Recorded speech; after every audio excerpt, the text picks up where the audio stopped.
சுக்கிரன் வலுத்துருச்சு அப்படின்னா ஆடம்பரத்தை நோக்கி பயணிச்சு ஆடம்பர பொருள் வாங்குறதுக்கு. இப்போ குரு வலுத்த ஆள் யாருமே கெஞ்ச பையன்னு சொல்லுவாங்கல்ல.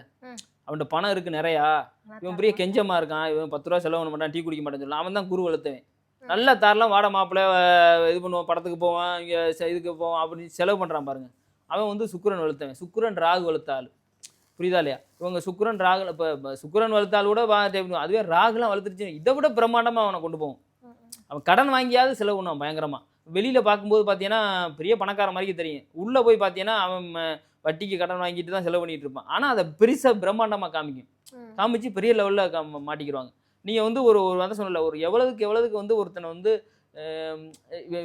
பணம் இருக்கு செலவு பண்ண மாட்டான்னு சொன்னா அவனா குரு வலுத்தவன். அப்போ நம்ம பணம் நமக்கு கெஞ்சப்பேன்னு எவன் சொல்கிறானோ அவன் வந்து குரு வலுத்தவன். அவன்கிட்ட பணம் நிறையா இருக்குன்னு அர்த்தம். எவெல்லாம் பெருசாக நம்ம செலவு பண்ணுறானோ 100% அவன்கிட்ட என்ன தான் செலவு பண்ணாலும் பின்னாடி கடன் பின்னாடி இருந்துக்கிட்டு இருக்குன்னு அர்த்தம். கிரெடிட் கார்டோ லோனோ, ஒரு பெருசாக வீடு வாங்குறான், ஒரு 50 லட்ச ரூபா பணம் இருக்குது, அவன்கிட்ட இருக்குது 50 லட்சம், ஆனால் வீடு 1 கோடி ரூபா. நம்ம வந்து 50 லட்ச ரூபா லோன் போட்டு வாங்குகிறோம். ஆனால் வெளியில் பார்க்க எப்படி தெரியும்? வீடு வாங்கிட்டாருப்பா, 1 கோடி ரூபாய்க்கு வீடு வாங்கிட்டாருப்பா அப்படின்னு தெரியும். அவன் அந்த 50 லட்ச ரூபாய்க்கு 50 லட்ச ரூபா வட்டியாகவே ஆயிரும். அப்போ பெரிய கடங்காரன் தானே.